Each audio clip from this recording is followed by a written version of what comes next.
and welcome to my channel. Today I'm going to be talking about mental health and about my own journey as it is Mental Health Awareness Week.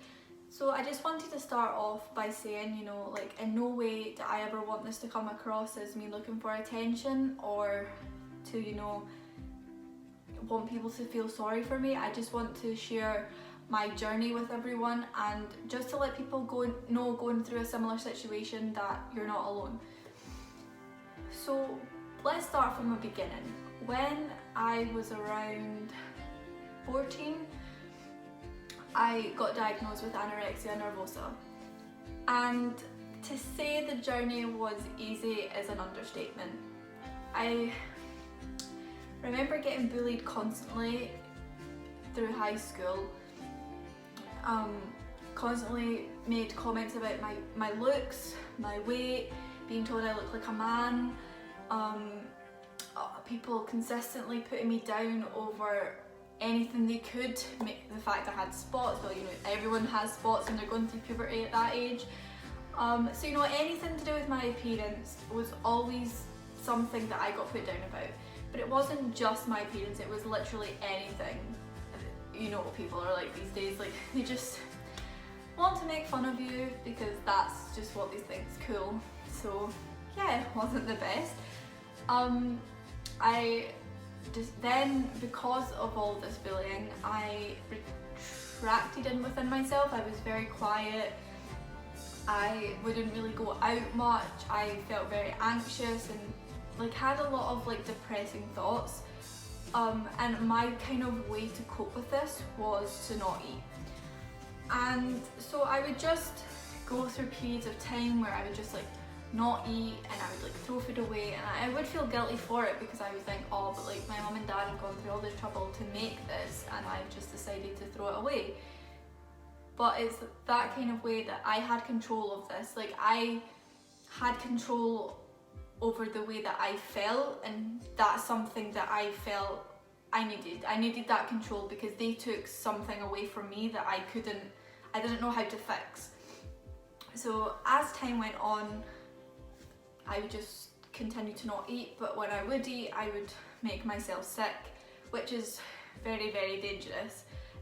Both of these things are very dangerous, but I want to point out something that not everyone that has an eating disorder is going to look thin.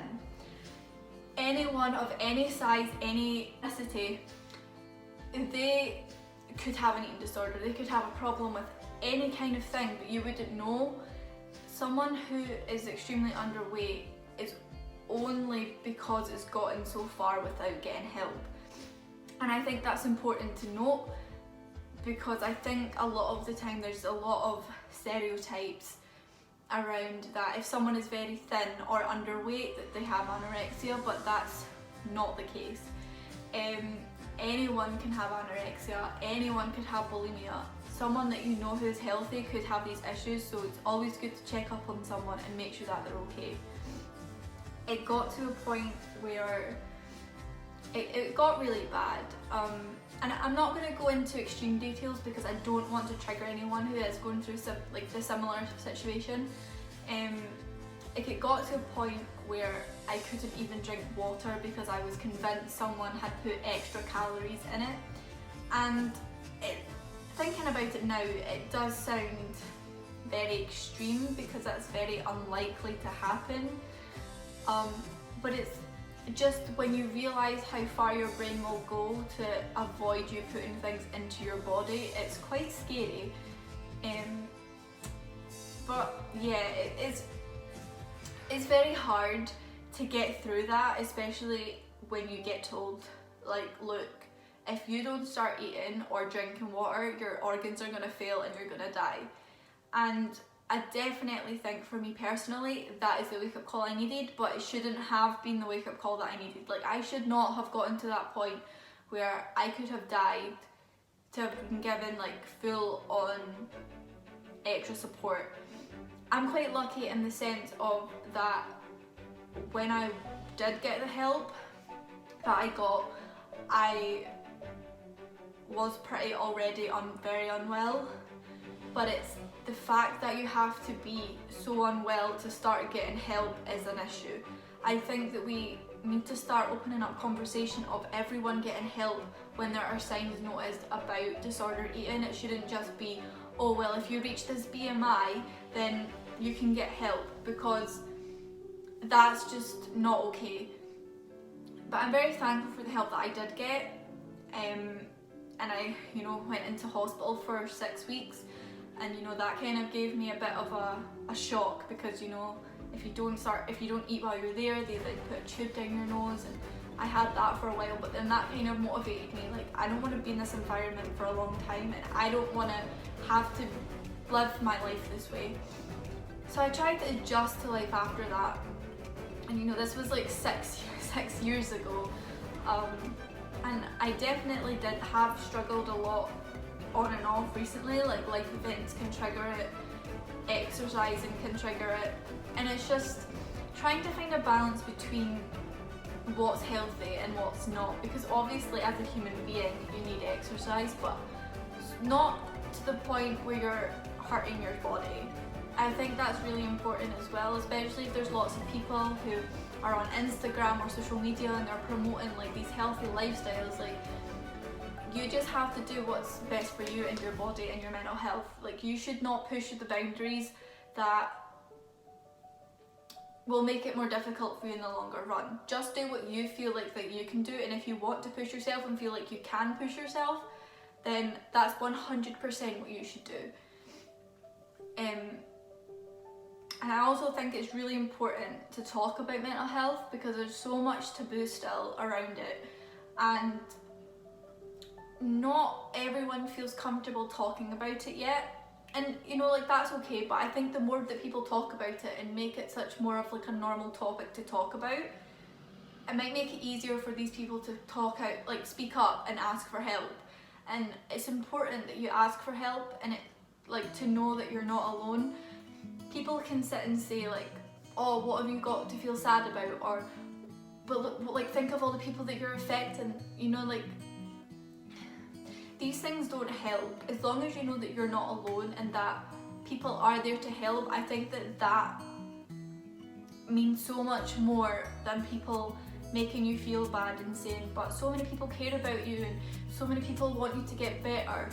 But you can't get better unless you want to better yourself. Like, you can have all the doctors in the world and they could continue to give you all the information that you need, but at the end of the day, it lies within yourself to help yourself get better. Like, no one else can get better but you.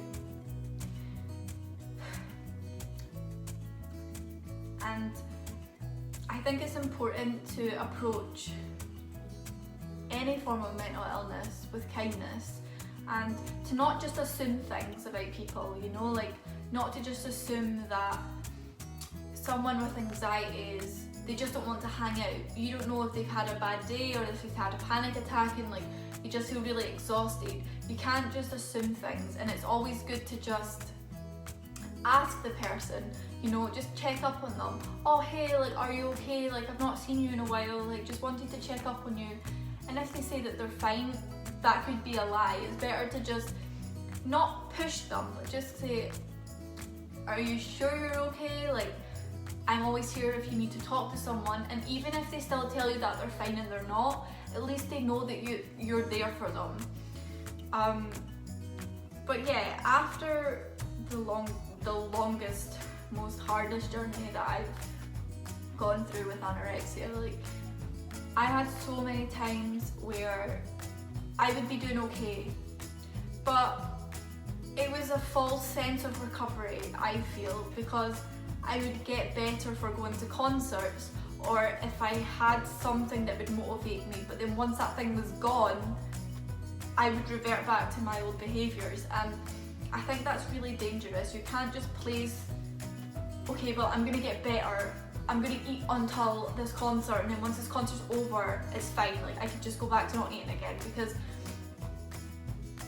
although recovery is not a straight line, there's loads of ups and downs, and it's the hardest thing anyone will ever go through, it is worth it, you know. Like, eventually, after a long time, I realised I can't keep putting my hopes in recovery onto this object, you know, like I have to believe in myself that I can get better for myself, you know, like even now, times like in the future, like now, I still get moments of I can't believe I've finally done it, I can't believe that I'm actually healthy, or I can't believe my legs actually work, because there was a quite a bit of period of time where I literally couldn't walk properly because my legs were so weak and I had to go in a wheelchair, and you know, that's not something you want growing up, and that is a reality for so many young girls and young men.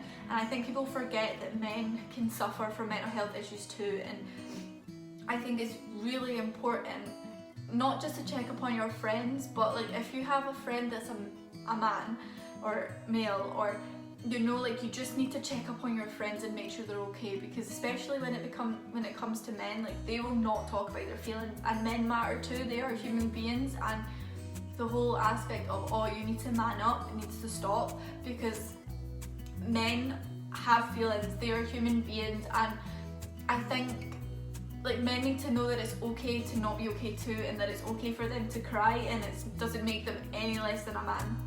Because I know like there's a lot of like old school men who find that really difficult to accept, but I always try to put the narrative out there that, you know, like it's okay to feel this way, like you don't need to pretend, like it's okay. And I think that is just a message that needs to be conveyed like really strongly, and yeah, it just needs to be conveyed like really, really strongly. You know, like I have gone through like a lot of things, not just with anorexia, but with anxiety and depression, and then I was in a car accident and I got post-traumatic stress disorder, and then it's like people are like, well, wow, you've gone through like all this stuff, like, and yeah, I've gone through lots of things, and I'm in such a much better place than I was, and I finally managed to realise that, you know, it's okay to not be on medication and to figure it out for yourself, but it's also okay to be on medication. Like being on medication doesn't make you weak, and not being on medication doesn't make you a bad person. I think it's all just about your own perspective of your own journey, and if your journey works for you and you're going on the right path, then, you know, that's all that matters. And just to end this ramble video, because I don't really have a plan. Like I had a brief plan, but I sometimes just prefer like videos like this to be very organic and transparent about things. Like I just will kind of let myself take myself to wherever I want to go, rather than have like a full structure, because then I feel like I can get quite restricted to one specific rather than exploring other things that come into my mind. But I just want you all to know that it's okay not to be okay, no matter what you go through. You know, like you can do it. You know, it might take a really long time, and you might feel like it's never going to get better. Like I never thought that I would make it past my 60th birthday, and here I am, and I'm 20 years old, and you know, like life is actually going so great, and I'm so grateful for everything that I have in life, because I would never have imagined it in a million years. So I just want to kind of put that message out there that it is possible. It might just take a while, but it's better that you take it at your own pace than rushing it, because if you rush recovery, it gets a bit more tangled and a bit more complicated to try and get out of, because you've not allowed yourself the time that you need to process things and to allow yourself to get better. I hope this video made sense, and I hope that, you know, there was a clear message, and that message was received well. You can always leave a comment, subscribe if you want. I mean, I'm trying to make more videos, and I'm still very new to this, and still very new to the whole editing thing, so if that's still not good, I really do apologise. But I feel like it's important to spread positive vibes, and to let people know they're not alone, and that it's okay to not be okay. So thank you guys for listening if you watched this far. I really do appreciate it, and hopefully I'll be able to make a new video soon. So bye!